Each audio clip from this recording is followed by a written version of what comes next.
the Ghana School of Law, where I graduated with a barrister at law certificate, worked a bit and continued my education at Harvard University Law School, where I got my LLM. Came back and got elected assembly member for Sabongari electoral area in Boku. And then afterwards, I got elected also as a member of parliament for Boku Central, and that has been me in this house all this while. So briefly, this is who I am. Thank you very much, Honorable nominee. Honourable members, we shall proceed by asking first the subject matter committee members to ask the nominee questions, if any. So I will call on Honorable Queen Star Mahami Pokua Sawyer. If you have any question for the nominee, you may do so.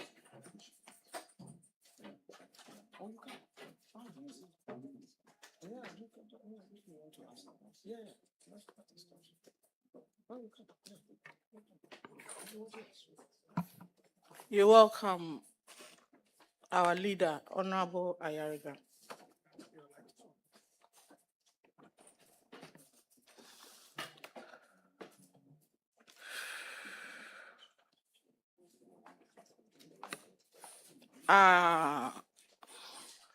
As a committee chair, we are proud to have you, and we know you do a good job for Mother Ghana and the president.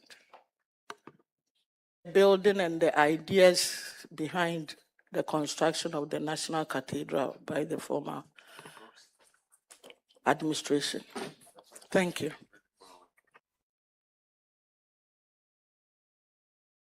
Yes, Honorable nominee. Thank you very much. I believe that Ghana and Ghanaians, we are a deeply religious people, and even though constitutionally we are considered as a secular state, we are deeply religious people. We are Christians, we are Muslims, we are traditionalists, and the different other religious groupings that we have in our country. And I believe that having cathedrals, church buildings, mosques, and other worship centers are great, exciting things that enable the practice of religion. So the idea of having a national cathedral is, in my opinion, a wonderful, exciting idea. I don't think there's anything wrong with having a national cathedral for the Christian community in our country. If you are asking specifically about the National Cathedral that President Nana Akufo-Addo, when he was president, initiated, I also don't think there's any problem with the idea. I think it was a good idea that was badly executed.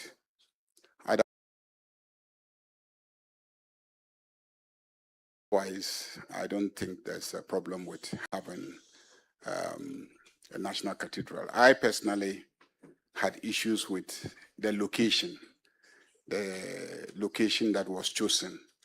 I thought that... Honorable nominee, Chair, respectfully, you are a leader, and we have a certain attitude when leaders appear before a committee. I sit here with a political position on matters and also in the national interest. So I would want to remind colleagues, especially my respected colleague, we entered the chamber together. When very political questions are asked and they lead to some political answers, what it means is that it changes the atmosphere. Then I am compelled, therefore, to act in a certain way. It's just a reminder so that what was generally agreed as the protocols for leaders could be properly observed. Because I cannot sit here whilst an answer is given which seeks to run down my government that served this country, and we know that there was an audit report that cleared those people, that there was no wrongdoing by Ken Oforiatta or anybody, and then somebody would deliberately drop National Cathedral, which may lead to political answers. Then I am compelled to now discuss the audit report and all that. So, Chair, I will plead with members, if we all had a gentleman's agreement, let's act in good faith. Else, I have to trigger the necessary political tools available to me. I'm saying this as you know, in all good faith, in all fairness to all of you. Honorable Minority Leader and Honorable Ranking Member, I have listened to the nominee and have not heard the nominee Having said he said that, accusing anybody in any manner whatsoever. Honorable members, let's observe the rules. We interrupt where the need be. Nominee, you may continue, but be brief in your answers. Yeah, so I said, personally, I think it's a good idea. The only issue I had, and I said personally, not politically, I had issues with the location. I thought that the location would rather just increase the traffic congestion in that neighborhood. And I also felt that it wasn't the best idea that, given the availability of a lot of land by the ocean, that we hadn't elected to use those lands that were free, and then we pull down bungalows. The second issue is also that I believe that we should have mobilized a lot of private and philanthropical support for the construction. And that also, I think, was a shortfalling of the entire project. But if I am approved by this House and I become the minister responsible for chieftaincy affairs, I will engage the leadership of the Christian community in this country. And I want to assure you that if they remain committed to the construction of a national cathedral, I will engage the president, and if it is the wish of the president, I will wholeheartedly support and mobilize for the project to be continued and, God willing, completed.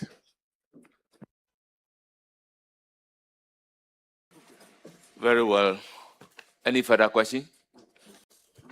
Yeah, I am a bit particular about this. I wanted to ask about what you would do about the relationship between our MMDCs, some of them, and between them and their members of parliament. That is not quite stable. Thank you. Yeah, for so many years now, we've had situations where some MMDCs and some members of parliament have had difficulty working together. I have, by God's grace, risen to the level of leading this house, and I understand how distracting it can be for a member of parliament to be sitting in Accra working and to have a DCE or MMCE back in the district undermining the member of parliament. For any group that is in government, it is not a good thing, whichever way you look at it. Because if you undermine each other, you are threatening the very viability of the political group. You are destroying your chances of winning or retaining power. And so for those in government, it is not a good idea. And for those who are in a position where the DCE is in one party, the MP is in another party, it is not in the spirit of the Constitution that you should not be working together. The MP has his rights, he has his common fund, and he's entitled to use his common fund within the framework of what the Constitution and the common fund legislation allows, and the formula that we approved in this house. And so I will use my knowledge and experience to try and then build a better working relationship between members of parliament and their MMDCEs. So I can assure all members of parliament that my doors will be open so that if any MP has issues with their members of parliament, I'll use my, any MP has issues with their DCEs, I'll use my good office to try and make sure that I resolve the issue so that we can have smooth operation and running of assemblies at the local level.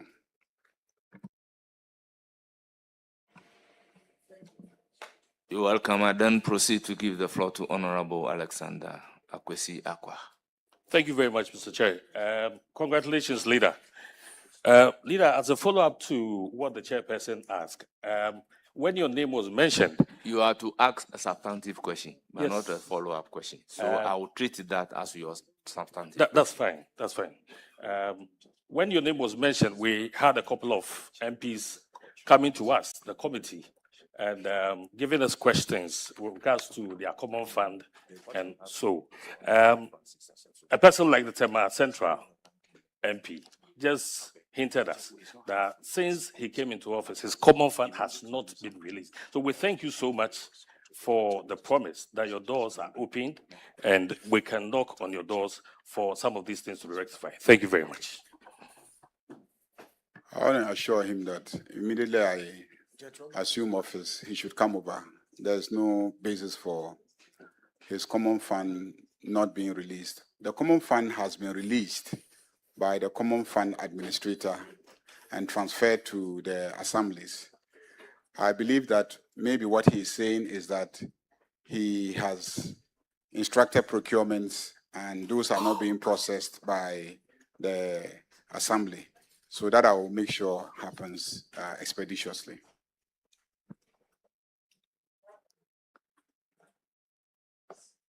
Yes, any further question? Very well. I will then give the floor to Honorable Chasak Bebe. Thank you very much, Chairman.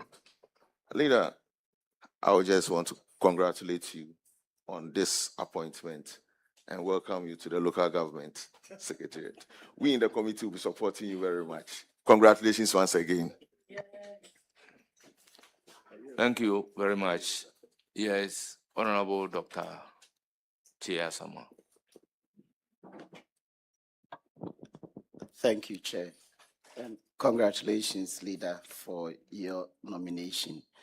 As part of your portfolio at the ministry is the chieftaincy and the religious affairs sector of the country. And looking at the budgetary allocation, which you've been supervising, overseeing for the past 2 years, you realize the allocation to the chieftaincy sector has been very minimal. And releases to the chieftaincy too has also been very, very minimal. What will you be doing to ensure that the chieftaincy will be given enough support and to make sure that we can also clear the backlog of cases that are pending with the chieftaincy sector? Yes, honorable nominee. Thank you very much. The chieftaincy institution is perhaps, if not the most important, one of the most important constitutionally guaranteed establishments. And we have, in the Constitution, assigned very important responsibilities to the chieftaincy institution. They are both a legislative body and an adjudicatory institution, from the traditional council level to the paramountcy, to the regional House of Chiefs, to the National House of Chiefs. And so if we resource them adequately, I believe that this country will do far, far better than we are performing now. What I can assure you is that I will try and get the Minister of Finance to make adequate budgetary provision for the chieftaincy institution. But I believe also that there's a huge potential for revenue mobilization within the local government setup itself. There are so many fees, levies, charges, rates that we are supposed to be collecting that we are not collecting. If we collected those ones, there will be enough resources to support all sectors that are performing critical roles at the local level. And chiefs do perform a very, very critical role at the local and regional levels up to the National House of Chiefs level. And so I will explore, one, getting government increase allocation. Two, I will also explore getting the local government authorities to mobilize the revenues that are supposed to be collected at the local level and support the traditional authorities, because they really do help them in the governance of the spaces that the assemblies are responsible for. Any further question? Thank you. I will then proceed to give the floor to Honorable Patrick Yabwama. Thank you, Chairman. To congratulate the nominee, I don't have any questions for him. Thank Very you. well.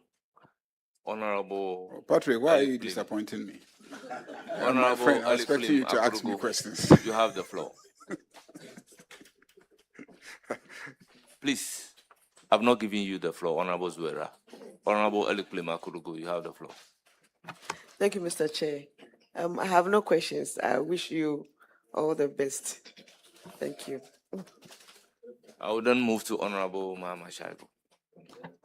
Leader, congratulations. We wish you all Thank the you. best. Thank you. Thank you. Honorable Anodompre, you have the floor. Speaker, Chair, I see my leader beaming with smiles.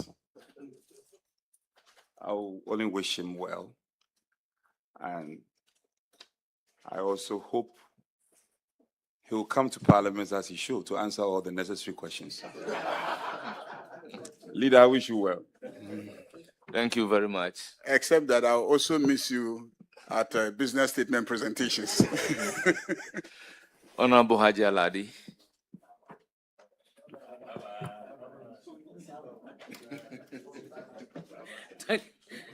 Honorable members, why are you saying bye-bye when she has not said so? Thank you, Chairman and Speaker. Chairman, you've already heard them telling me what to say. Very well. And they were all wanting to say it, but because they don't have the power. Now that it has come to my attention, this is in my own house, my backyard. Yes. So everybody is going to join me to say congratulations and bye-bye.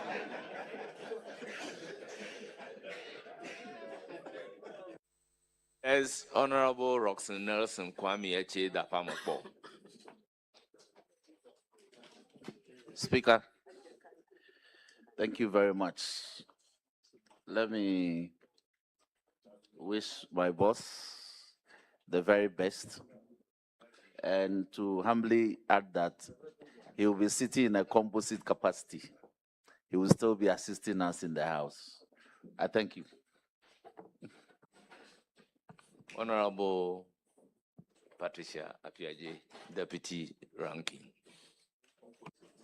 Thank you very much. Honorable Chair, Honorable Leader, Minister Designate.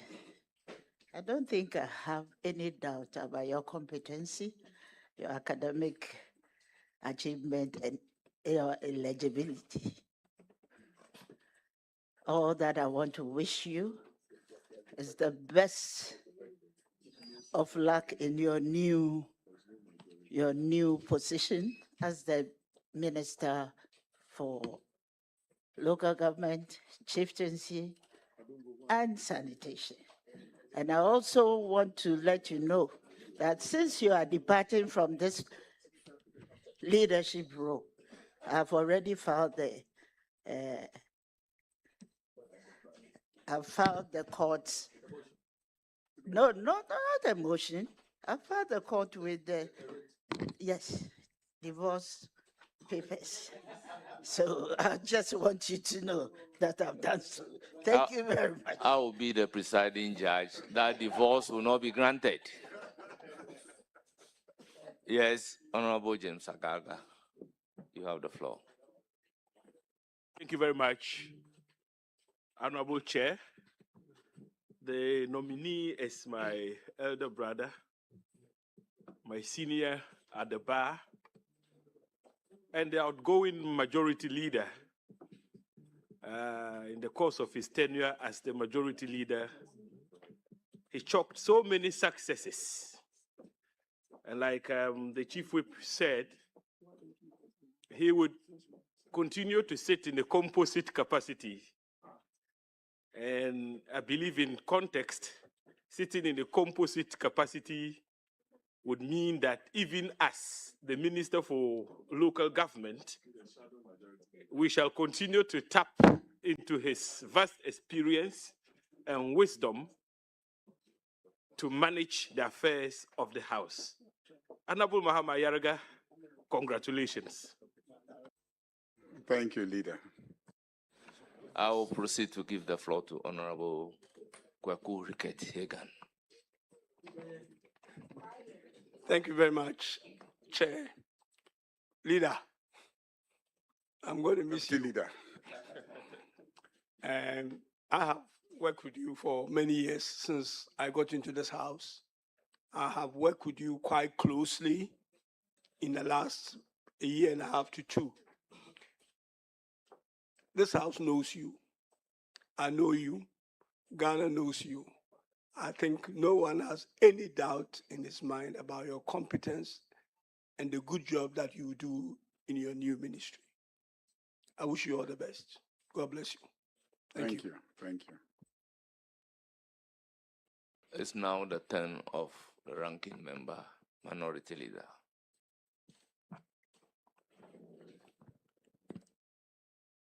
Leader, you're quite familiar with the pledge, the national pledge. I'm supposed to be familiar with the pledge. I believe you are also familiar, so we'll recite it together. But since you are younger, you can start reciting the pledge, after which I will also recite.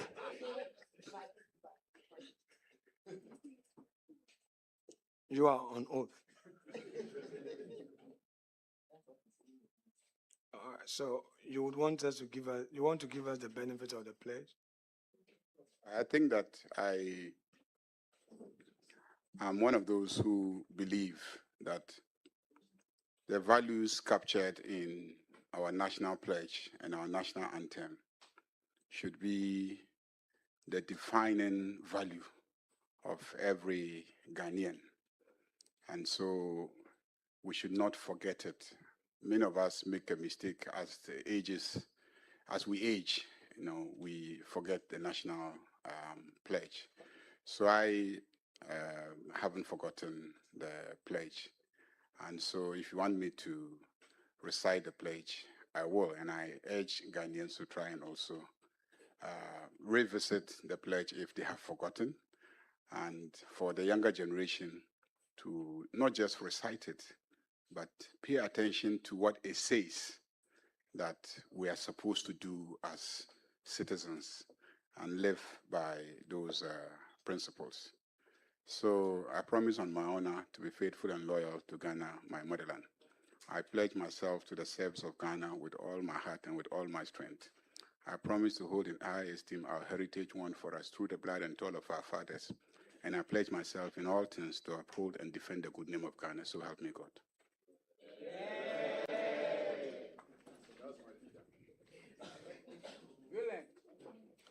Why the speed?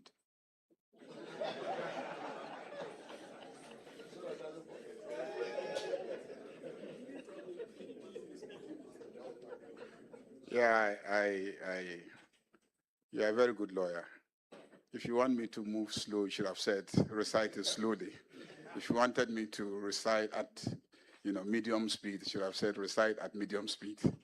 If you wanted me to